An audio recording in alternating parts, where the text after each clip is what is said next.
Halo kawan-kawan pecinta dan pegiat bonsai. Kembali bersama saya di Bonsai Eksplorasi Jamro. Kali ini saya ingin langsung mereview sejumlah bahan bonsai anting putri.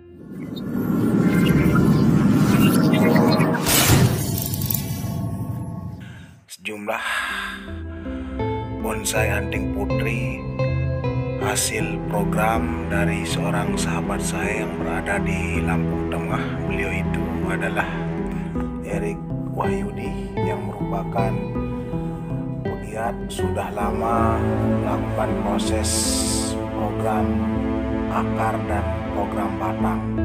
Kali ini yang nampak di depan kamera adalah sejumlah bonsai hasil program beliau yang sengaja ditata dengan tampilan secara berjejer. Di sini masing-masing memiliki karakter dan ukuran yang mungkin sedikit berbeda, namun masing-masing ini memiliki umur yang sama, sekitar 1 tahun dalam proses pemrograman, baik yang terlihat dari akar yang sudah terpotong dan batang terpotong. Ini merupakan proses tahapan selanjutnya yang dilakukan untuk kembali akan diprogram pada area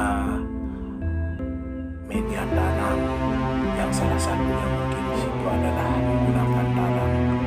Untuk diameternya di sini sekitar masing-masing kurang lebih 19 cm